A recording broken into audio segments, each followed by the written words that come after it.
I started doing that when I was writing a horror book, and goodness, yeah, I scared the mess out of myself. Ladies and gentlemen, coming to you from somewhere in New Zealand, it's the Dave Benson Show with your host, Dave Benson. All right. Lively one. Welcome back to the Dave Benson Show, the only stream more reliable than YouTube's "Are you still watching?" prompt. Thank you for joining us, thank you for tuning in, and thank you for aligning 6 bottles in a row to calculate the square root of, stop it, it's the Dave Benson Show. First up tonight, a serious note. Subscriptions. We need them. You have them. They're free. So let's make a deal. You hit subscribe, and I promise never, and I mean never, to release an NFT of my bald head. And before you ask, no, this shine is not CGI, it's real. It's dazzling, and frankly, it should qualify for solar credits. Now, before we kick into the monologue, I also need to ask a question humanity has ignored for far too long. You ready, Tom? Yep. Who let the dogs out? No, really, who did it? Was there a committee, a secret midnight voice, or did the dogs just file for an early parole? Until we know, none of us are safe from unsolicited tennis balls. Don't ask me. It's time for the monologue. It's the monologue. Oh boy, it's been a busy week. Apple dropped a new iPad, MacBook and Vision Pro, all running on their shiny new M5 chip. 24 hours of battery life. That's right, a laptop that now lasts longer than my enthusiasm for meal prepping. And the Vision Pro, that's so powerful you can actually see into the future. But unfortunately, it's just a future where you forgot to charge your phone. Meanwhile, Nvidia became the first company to hit $5 trillion. $5 trillion! That's bigger than the economy of most countries. And yet somehow, if you want to buy one of their graphics cards, you still have to meet a guy in a trench coat behind Kmart. Over in Oregon, it was pumpkin smashing day at the zoo. The grown-up elephants went straight for the 1,000-pound gourds, but baby Tallulah 2 decided to kick hers around like a soccer ball. Honestly, she's already showing more ball control than the entire England squad at the Euros. Speaking of balls, the Blue Jays smashed the Dodgers 6-2 to even up the World Series. Toronto went wild. They haven't been this excited since the first time someone explained bagged milk wasn't a prank. Not such good news for Liverpool this week, though. They crashed out of the Carabao Cup after a 3-0 loss to Crystal Palace. Klopp called it unacceptable. Palace just called it Wednesday. Science also brought us a revelation. Are you ready for this? Gluten is basically the duct tape of spaghetti.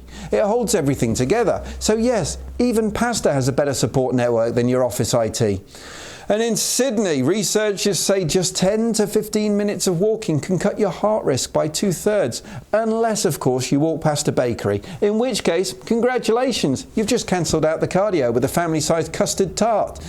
Paleontologists in the Arctic discovered a pony-sized rhino from 25 million years ago. Finally, the knockoff unicorn nobody asked for. Imagine turning up to a medieval fair with that thing. No, I swear, it's magical. Just don't stand downwind. In space, LIGO detected 2 new black hole mergers. Translation, even the universe is out there shouting, "You complete me!" Somewhere Einstein just fist bumped himself. Closer to home, coral reefs have figured out how to flip themselves inside out and reattach themselves when damaged. Meanwhile, I can't even reattach a HDMI cable without calling my kids for help. And get this, a robot in Antarctica found a city of thousands of ice fish nests. Fish out there building full-scale SimCity communities. Well, I still can't assemble IKEA furniture without losing 3 screws and my will to live.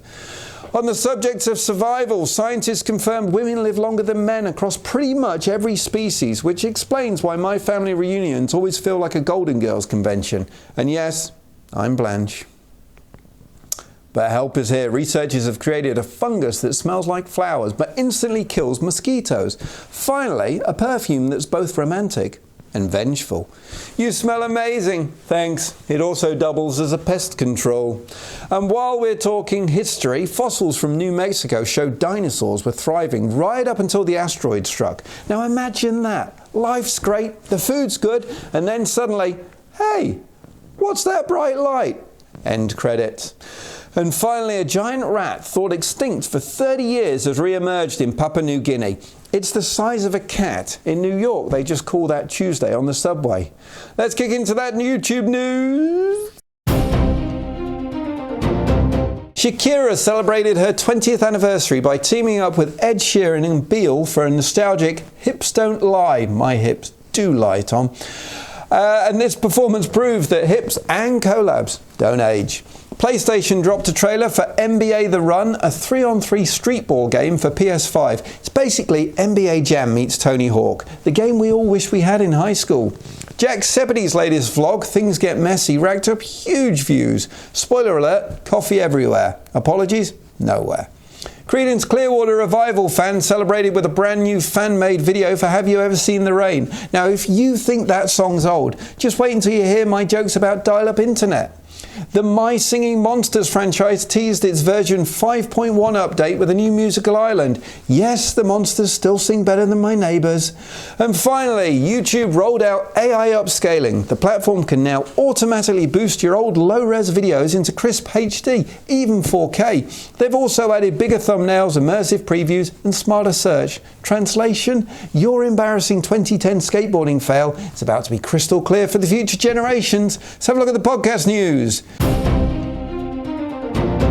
Spotify's Apple TV app finally supports video podcasts and shiny extras like Spotify DJ. Meanwhile, Amazon quietly trimmed jobs in its Wondery podcast unit because nothing says streamlining like cutting the people who make your true crime sound scary. A new hosting platform, Fountain for Podcasters, launched with open source payments and crypto-style subscriptions. If your mum can figure that out, give her a Web3 trophy. True crime storyteller McBallen signed an exclusive deal with SiriusXM because nothing says comfort listening like a 90-minute story about hikers disappearing in the woods. Stephen Bartlett from Diary of a CEO just inked an 8-figure deal to build the Disney of the creator economy, so don't be surprised when Mickey Mouse starts his own business podcast. Acast Studios opened a shiny new multimedia hut in New York's Soho. Ariana Grande even popped in to record an episode of Shut Up Evan because apparently Soho didn't have enough kombucha and podcasting already. A listener survey revealed that 53% of the Bugle's audience want them to stop bleeping swear words. Great news for comedians, bad news for my sound engineer. British Airways pulled a sponsorship with Louis Theron's podcast after one controversial guest. Now, when an airline tells you you've gone too far, you know you've hit turbulence. And NPR launched Pod Club, a newsletter that recommends new shows every week. It's like a book club, but with more earbuds and fewer spoilers. Let's have a look at the movie review. It's the 60-second movie review. All right, let's have a look at the 3 films that hit screens this week. We'll start with Hallow Road, an 18-minute minimalist thriller where a mum and dad get a call from their supposedly dead daughter. It's all mood, no gore, and it will make you check your voicemail before bed. Next up, If I Had Legs, I'd Kick You. Rose Byrne plays Linda, an overworked therapist and mother caring for a sick child. The camera never leaves her face. Conan O'Brien shows up as the least funny therapist alive, and the film hits harder than its quirky title suggests. Finally, we've got Blue Moon, a moody, slow-burn drama about small-town secrets and big-time regrets. It's beautifully shot, a little bleak, and basically the cinematic equivalent of getting ghosted on Tinder. So there you have it. Laptops outlasting their owners, rhinos auditioning for unicorn roles, fish building cities, and YouTube upscaling our worst teenage decisions. Don't forget to like, share, and subscribe, or send this monologue to your weirdest group chat. Up next, the one and only Osiris joins me. He's as mysterious as those Antarctic fish nests and twice as charming. Roll the titles, Tom. I said I wanna see the Dave Benson Show, and I can't stop and never gonna let it go. I said I wanna see the Dave Benson Show, and I can't stop and never gonna let it go. My next guest is a multi-award-winning author and indie publisher who grew up in a military family, writes across genre from poetry and children's books to graphic novels, and even hosts his own podcast to inspire fellow writers. He balances a full-time military career with writing in the early mornings and has already earned multiple awards for his debut book, Sacred. Please welcome to the show, Osiris! What's going on, Dave? That was a phenomenal entrance. I love it. I love the energy. I'm loving it. Thank you so much. Oh, thank you for being here. Now, it's Thursday for you. I always do this. It's Thursday for you. It's in the afternoon. What does Osiris do on an afternoon on a Thursday? And it really depends. If it's during the work week, then I throw my uniform on and I'm in the office working my finance job. and supervising like 7 different troops and making sure that the building is not on fire and just trying to make sure that everybody's getting their money's worth, quite literally. Outside of that, I'm hanging out with my family during lunchtime. So that's typically what it looks like. Strictly work and family during that time frame. Love it. Well, let's talk about you, Osiris. Let's talk about little Osiris. Yeah. So when you started out, was it always the military? Because you come from a military background, right? Your family is very military focused. So was that always the path for you? Oh no! So before I joined the military, I wanted to become an actor, and so I spent a great deal of time in the entertainment industry. I grew up writing and grew up performing, and in that space of creativity. So once I graduated high school, in fact, while I was in high school and transitioning out, I was involved in music. But once I graduated, I gravitated towards acting and modeling as a profession versus it just being something to do for fun. So I went about that back in 2007 to '08 is really when I got my feet wet with some acting classes, and then everything else just took off there. The most success I found in terms of me being in the industry, I didn't become a union actor, but I was an extra in Drop Dead Diva, Lifetime's Drop Dead Diva season 1 and season 2. Well, I think one of the episodes you can see me operating as a hot dog vendor, and in some other aspects you can see me in a courtroom or working in a law firm. And yeah, that's gonna be something that's gonna get a little snippet down the road for people to go back and watch. But I hope that answers your question, my man. Sorry, they're not going to snip it down the road. I'm going to put that clip right there so people can see your hot dog vending. Did you have any lines with it? No, I was working my magic, man. I'll send you the clip. I can send you the direct clip. Please do. We'll put that in there. Yes, sir. So you wanted to be an actor. So storytelling's kind of built into that natively, and then you decided to go down a military path instead. Yes, sir. Yeah, but so that occurred because I needed to find some sense of independency, and because I was living with my family, my mom and my brother and my sister, and my mom was so supportive of allowing me to go about and doing that career, but it just got to a point where I wasn't getting any gigs. I also at the time lived in Georgia, Columbus, Georgia, and really a lot of people in that area look like me, right? African American male. The Georgia market, the Atlanta market specifically, which was the closest to me, was about an hour from where I used to reside.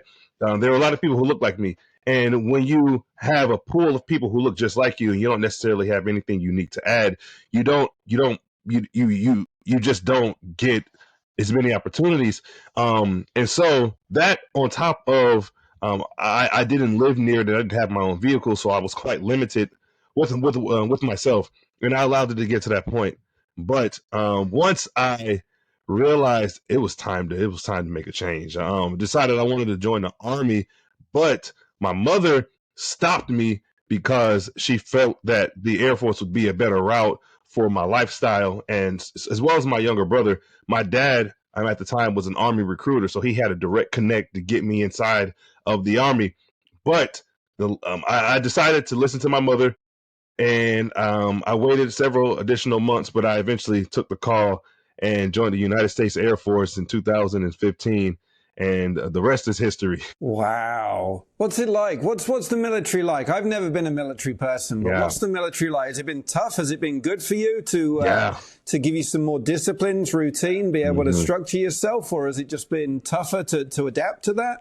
No, it has been a challenge for sure. And the challenge comes even more so when you have a family involved. I would imagine if you're single, whether you're single on paper or you're quite literally just you're not married, but you're just dating, doing your thing. For me, I came into the military single, but I always had my head focused on the idea that I wanted to be in California. I had always wanted to be in California, and I was able to get that opportunity right out of boot camp. But the military itself was challenging because and the Army people who might listen to this might laugh, be like, "Oh, Air Force, it was hard." Well, the difficulty for me joining the Air Force, as they might joke and call it the Chair Force, the difficulty at it for that at the time was that I didn't necessarily know how to function without my family, and I also very much was trying to learn a new career that I had no clue I was even going to go into the career of. I went into mental health. I was in mental health for about 9 years, a little over actually, like 9.5 years. And I didn't necessarily realize the extent of what I was getting myself into. So a lot of the issues came from me not knowing how to separate myself from like the clients or the patients that would come in and they would talk about their issues and the cases that they faced. And I learned a lot about the military and how it operated. I will never down and knock anything about the military, because the military has given me a great deal of insight, and it's provided me with opportunities that I don't believe I would have had, at least at early on as I did, had it not been for the Air Force. So my hat's forever off to the United States Air Force. However, there comes a time when you need to step away. And my time in the military is coming to an end, and at least active duty. I'm not sure what else is going to look like, but it was challenging with family because you're quite limited to where you can go. Depending on, like, my children, they have they're on the autism, they have autism spectrum disorder, and there's a variety of that, and you get coded, meaning that you are limited to where you can go. To me, that's fine. I was cool with staying in California. I'm in Washington State as of the time of this recording, but the challenges come when the military says we got to send you away. We got to send you off to training. We got to deploy you. We got to do X, Y, and Z. I wasn't deployed. I did go away for an extensive period though for training, and that was the hardest time of my family that I experienced since I had been in the military. And that's quite honestly the normality of the military, is the challenges of being away from family. And so, yeah, overall though, I had a great experience. Great experience. That sounds really tough. I didn't know you did mental health in the military. And, you know, for anyone out there who's in mental health anyway, that's a tough gig. But then to add on top of it, war or whatever, post-traumatic stress disorder or whatever it is, that must be, I can understand why you would have taken that on board personally. That must have been a nightmare to deal with, like a really tough gig. Yes, sir. No, it was certainly challenging, especially because I didn't realize that that's the career field I was going to go into. I went in what they call open general, which means you come in, there's a pool of jobs that they can slot you in because you came in open. I didn't specifically pick a certain job. I wanted to be finance at the time because my father was finance, so I figured, hey, he did it, I can do it. Let me follow in his footsteps. But it was, they told me, hey, you're open general, you got selected for mental health. And I'm like, what is that? At the time, I didn't necessarily know, like, well, what do you mean? What do you mean mental health? Like, and what they broke it down was like, okay, I mean, in hindsight, it does make sense, mental health, but I didn't realize what the job entailed. You're pretty much an extender of the mental health providers that you work with, not for. And but it was tough. I ended up getting PTSD because of that, like quite literally clinically diagnosed several years later. In fact, it was earlier, like mid 2025, and I had been in the career field since 2015. And so I finally decided, you know what, now it's time. I left that career field. I went to finance, and I was able to finally just say, you know what, I'm going to go and just take care of myself. I'm going to go see mental health and see what they can do, because some of this stuff doesn't seem right. And that's when I learned, yep, you are diagnosed with generalized anxiety disorder and post-traumatic stress disorder. I'm like, interesting. I wasn't tracking the anxiety piece. I don't feel anxious at all. The PTSD, though, I felt like I had something about that. Wow. It's interesting. I interviewed someone last week, and I never knew that this was a career. But they now do mental health, and it's just starting. They do mental health for actors and films. And when I say they do mental health for actors, imagine I give you a role, and your role is serial killer, and you live for the next 3 months as a serial killer within the movie world, and you know, various things that you've got to do is quite mentally challenging. And previously, they never had anything for that. These are actors. Off you go. Best of luck. But then they realize that half of what they're doing or half of what they're acting is all swirling around here, and they're not dealing with it. So now there's a whole new mental health awareness for movies, for TV shows, for authors to be able to say, hey, you guys are like dealing with things that you need to work through. Otherwise, this is going to come back at you at some point down the line. So it's quite fascinating. No, that you remind me. So I was speaking to this actor. Her name is Jodie Bentley. I had her on my show actually like several months ago. But one of the things that she talked about that wasn't a thing until recently was having some sort of a coach. This coach could also act in the sense of helping you kind of get through some things. I wasn't aware of what you're referencing, but it does sound believable for sure because of what Jody was mentioning to me about having somebody on set actively helping you kind of detox and get through some things if it gets really tough. And so maybe that's what she was insinuating. But I think that's an incredible addition to the film industry. That's necessary, especially for those roles that inquire such devotion to that character and that world that they have to put themselves into in order to bring that authenticity to the role. And so, yeah, it could be challenging. So where did the writing start? At what point did we kick off becoming a writer? Oh, I think when I was 5 or 6 years old. It was around the time when my dad, so full disclosure, like my dad, he started training me when I was 5 years old, like actually physically training me with push-ups, sit-ups, running, all of that. But around that time, I also got into creativity with just storytelling. And I gravitated to things such as The Lion King and Aladdin and Titanic when I was younger. Even Star Wars episode, it was episode 3 or episode one of the episodes with Darth Maul. I'm about to get flamed by the Star Wars. Is it 1? Episode 1. Okay. 1. Yeah. That's right. Because that's what I was at the beginning. Man, you're like, going to get so many haters I right know, now. I was They're like, what? screaming at the screen. What are you talking about? Darth Maul, you know Darth Maul Someone was on sat one. there in a Jedi costume just looking at you like, this guy knows nothing. I'm out of here. Right. Yep. They would be accurate when it comes to that. I know very little about the Star Wars universe. I just know I really love Darth Maul in episode 1. But that creative space, even James Bond, The World Is Not Enough, like those films in particular really stuck out to me. And I was watching a lot of cartoons when I was younger too, like Rugrats and Hey Arnold, and a lot of Nickelodeon and Cartoon Network, and Disney. And I just knew, I knew without question that that creative space was something that I was attached to. And so I was just write and just and continuously create these stories. Even if it didn't make any sense, I was always like gravitated towards, like, for example, like this book right here, John Visits San Francisco. It's actually my children's book. And it recently won 7 book awards, with one of the awards being Best Children's Book of the Summer of 2025. So, but I mentioned that, 1, as a plug, but 2, as I was a kid when I would see things like this. And it's just my imagination went wild, man. And I started getting involved with writing just random articles and then writing books and then writing scripts. Short films that I didn't push anywhere. I just wrote it because I loved it. So, but it started when I was very young.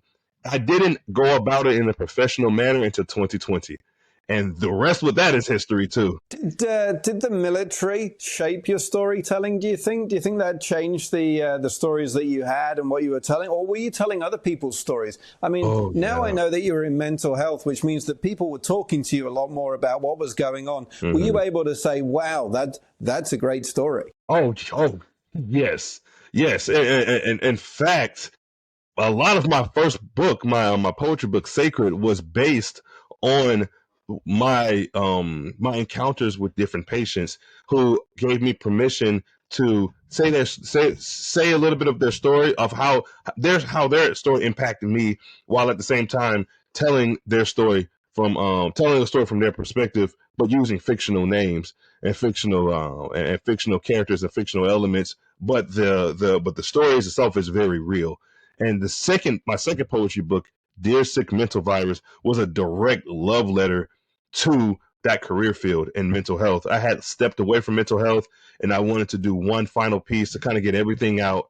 And Dear Sick Mental Virus, the acronym is DSMV, which is actually the real life acronym of the book. I forgot the title of it. It's like diagnostic something criteria. It's what psychologists and social workers use to diagnose clients and patients with an actual disorder. But I took the DSMV, which is DSM-5, which is the book that they use to diagnose people with, and I created my own element with it. And I decided to turn the title to Dear Sick Mental Virus, since many people reference it as a mental virus. And that was kind of my like goodbye, thank you, and get everything out. Oh, wow. And how do you balance it, Osiris? Because you're a father. Mm-hmm. You're full-time in the military, so you've got a full-time job. You're doing the hosting as well, which we'll come to shortly.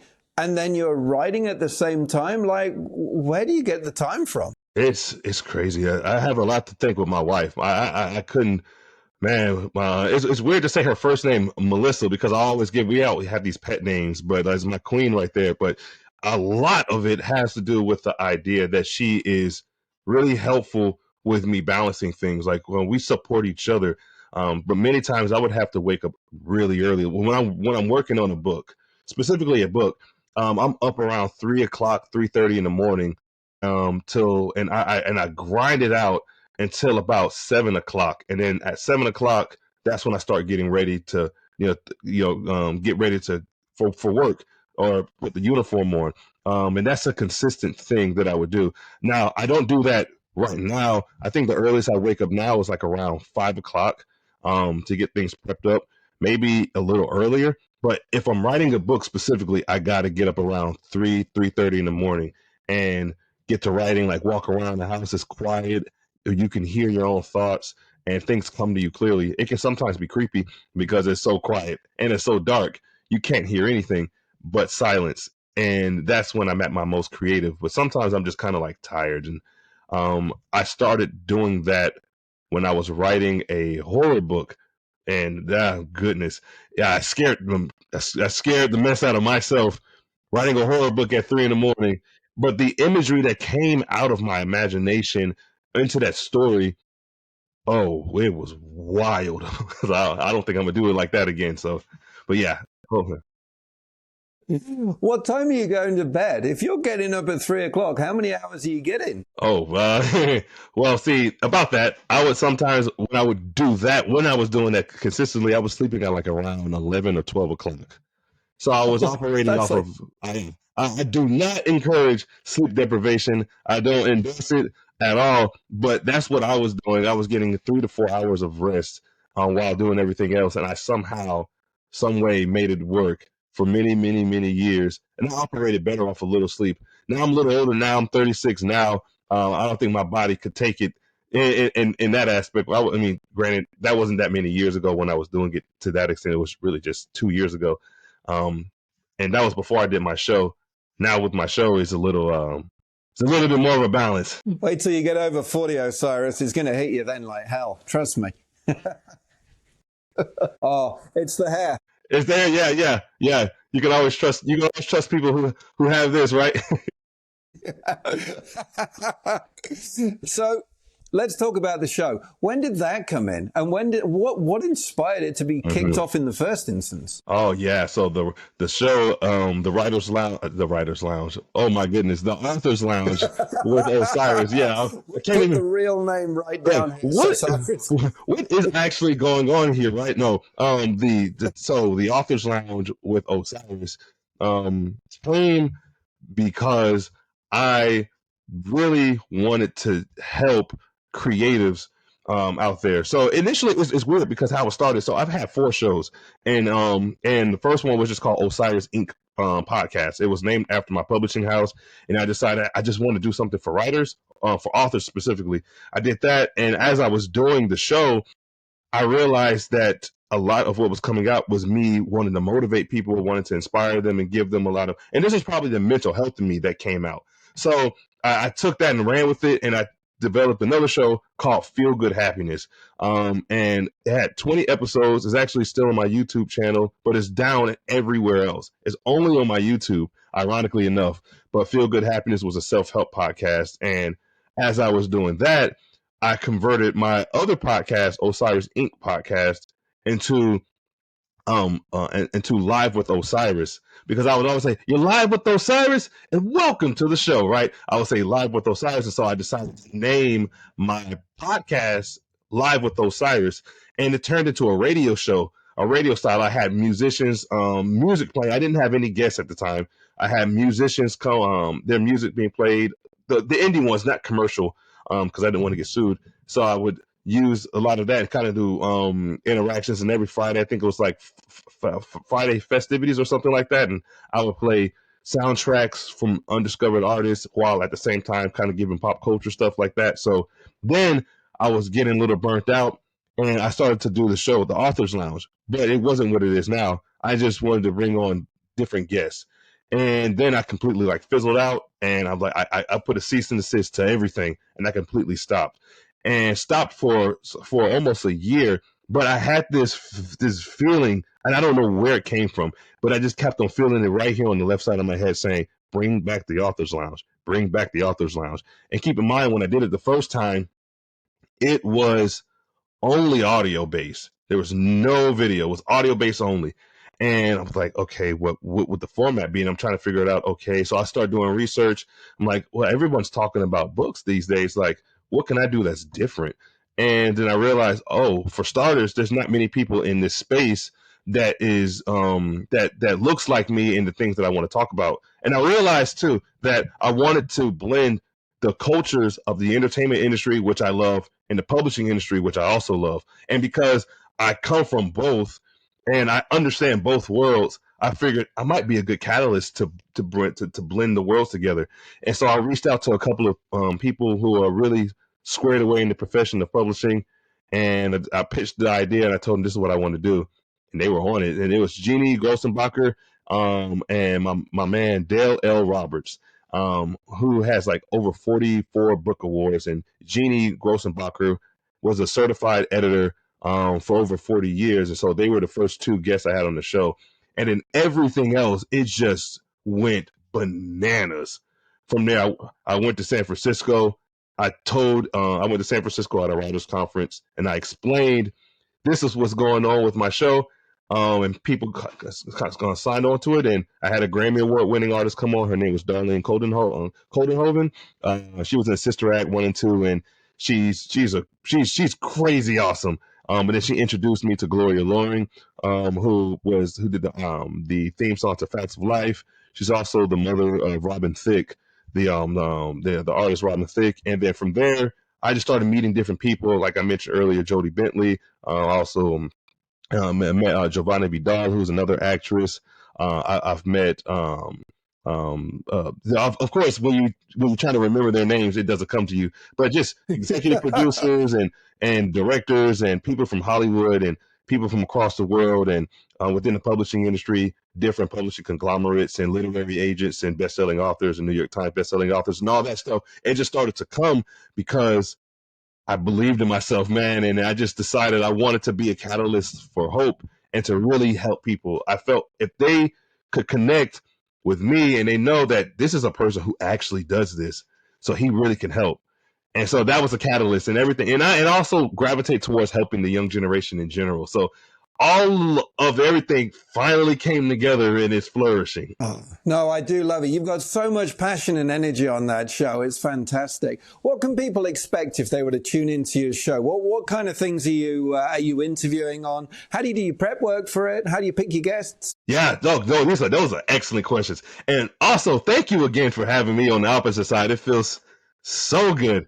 I'm so excited. I mean, people invite me from time to time, but this and the presentation that you have is just phenomenal. I feel like I'm on a legit talk show, which this is, right? But to answer your question, so let's see, who do I get on? So, I'll start with how do I prep? So I prep based on what's the message I'm trying to convey.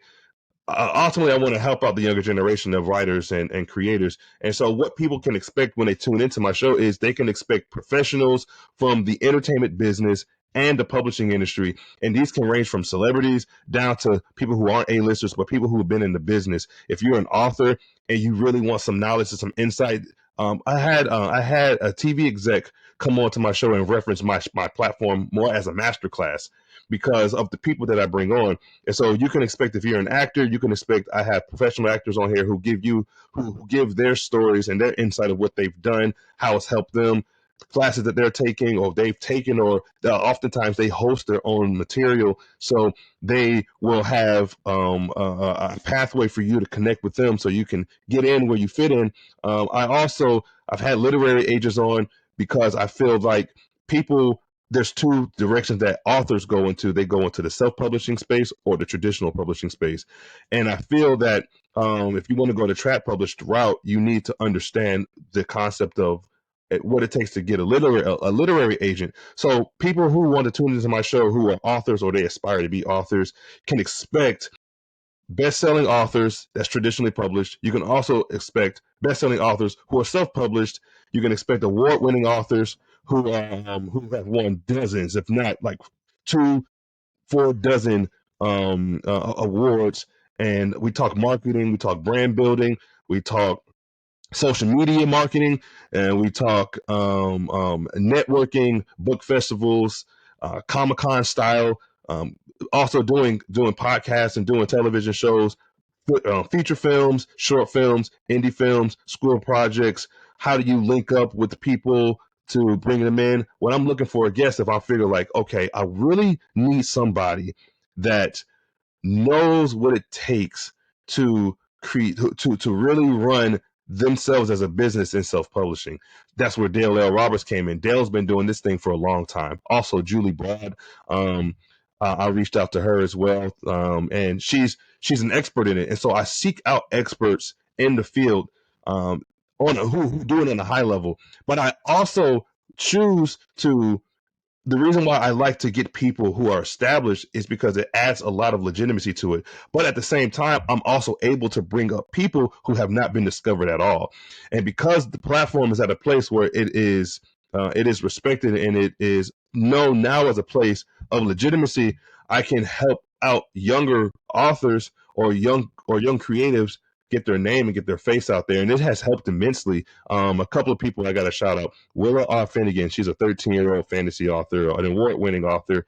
She didn't need my help, but apparently from what her family said, I helped immensely. Another one, her name is my not my cuñada, she's my niece, Sabrina. She was able to publish her first book at age 15, and it became a best-selling book. And then my mentee, Vani Tiwari, she is a poet, and she published her first poetry book earlier this year, and it became a best-selling author. She became a best-selling author, and her book became a bestseller as well.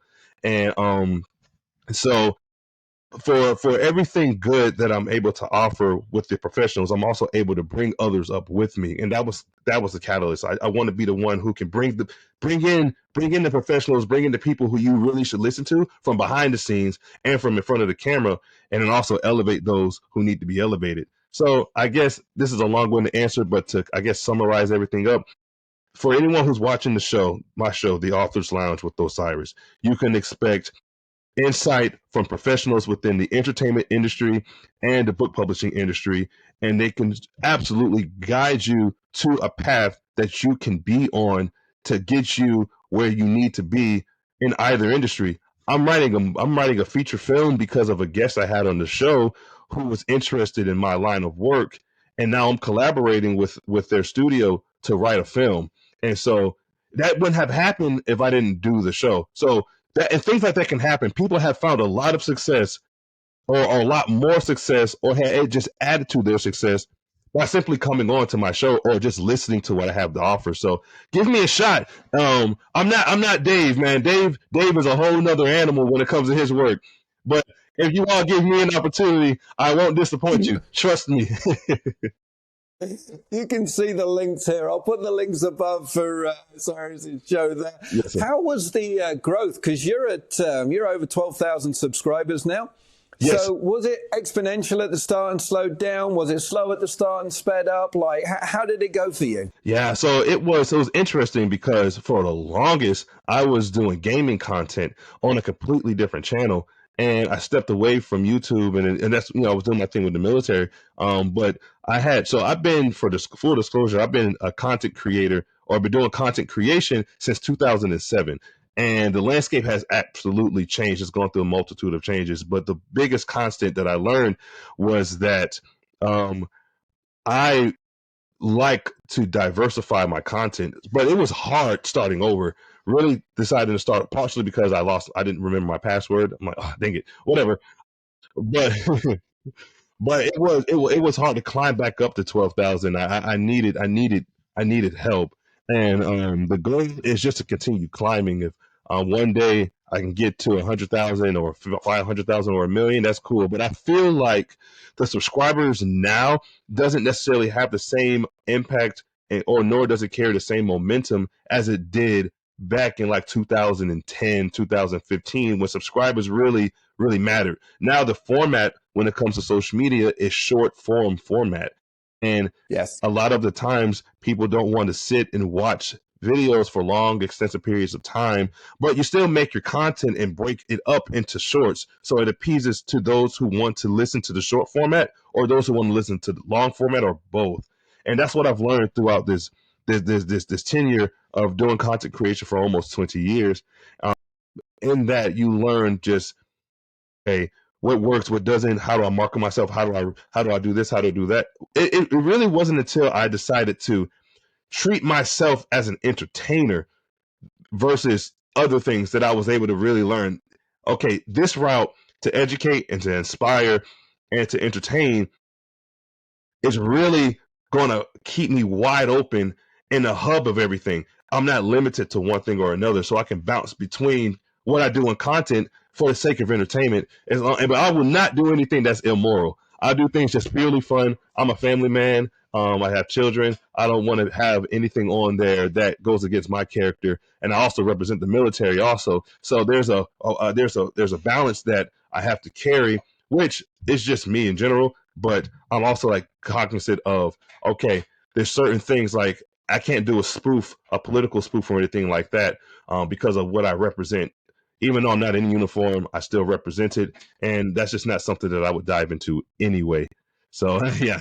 Stay away from politics and religion. That's always the key to any good entertainment Yes, piece going out there. And you're right with the shorts, although what I'll say is these days with any short, you've got to have a subtitle running right along the bottom with the big green dot. Otherwise, no one watches it. I don't know why. I don't know why people need that subtitle. Yeah, I'm doing that. No one can see it. No, it's funny you say that too, because I had one of the guests I had on my show. She's a doctor, but she does American Sign Language, and she told me, hey, you should consider having subtitles on there.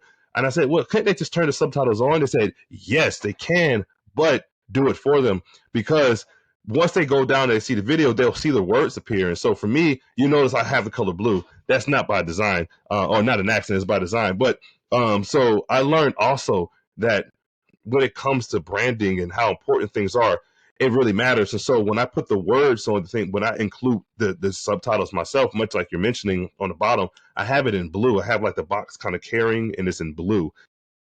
And it's a constant. There's like blue everywhere with what I represent. But no, I agree with you.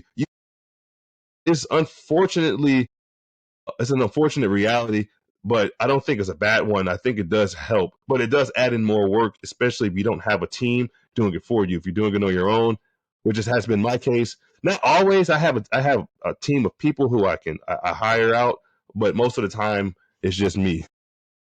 I feel you. Yeah. So what can we expect from the future, Osiris? What have you got coming up? Right now, so as far as books go, I have a poetry book that I'm going to be releasing. I'm not sure of the launch title. I mean, the launch day. I'm thinking it's going to be sometime in like the first quarter of next year. I'm really, really pushing for my graphic novel. That one is based. That one is based in Japan and Egypt. It's a crazy cool world that encompasses Japanese culture with Egyptian mythology. And so that one I'm excited for. I got a couple of children's books, but right now my main focus is the growth of my show, of the Authors Lounge, and really getting people to continue to buy into that, because ultimately I want to get to a point where the show itself is so impactful that it can help out people upon seeing them scroll down. As soon as they scroll down and they just see an image of myself or a split screen or whomever, they realize this is going to come with a lot of service, a lot of love, and a lot of authenticity. As far as books go, books will be books. I mean, I'm finishing school right now. I'm in college, finishing up my bachelor's in psychology. Still in the military for now, and taking care of my family. But as far as entertainment goes, I would love to be back in California. That's actually a goal of mine to relocate. I'm here in Washington State. I'd love to relocate back down to SoCal or to the Bay Area. And connect with a lot of my people over there and just have some more opportunities being where the action is. I love it. I love it. Osiris, it's been such a pleasure talking to you today. Where would you like your details? Now, you can pick. You can either have them up, down, left, right. You can have them over my face. You can have them running across the screen. You pick. I say the center, right there at the center. That's when it's somehow, some way, boom, it comes. And I will also say, too, one last thing I'll point out to those who are listening, one thing that I learned. So, like, my social media handle is the same all across the board. It's just Brielle Osiris, BrielOcyrus. All across LinkedIn. You can find it on LinkedIn, TikTok, X, Instagram, YouTube, Substack, Lemon8, Threads. It's the same. I don't have a Facebook because Facebook is a little much for me, or Snapchat. But YouTube is my bread and butter. I'm also I got a website being built right now. I had a website. I have a website still for my book publishing, but I decided to discontinue that because I wanted to recreate the publishing house under the Brielle Osiris, and the website is also brielleosiris.com. I actually purchased the domain under that name yesterday, or on October 1st, 2025. So you can expect my website to be up in a matter of a week or 2 weeks. I already have everything I need to have it fully built. I just need to sit down and do it. I love it. I love it. Well, we'll make sure all of the details of that are there. You can also find all of Osiris's details on my website as well if you need to.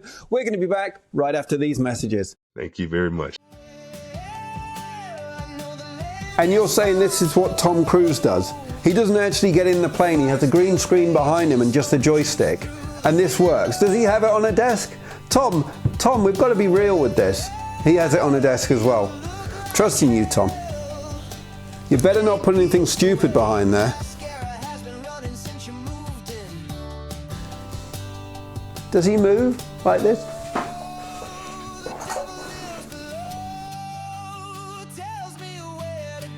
Feeling it now, Tom. I feel the need. The need for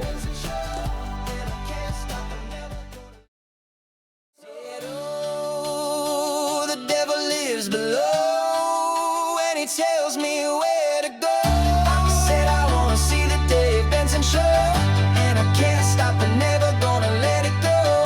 I said I wanna see the Dave Benson Show, and I can't stop and never gonna let it go. I said I wanna see the Dave Benson Show, and I can't stop and never gonna let it go.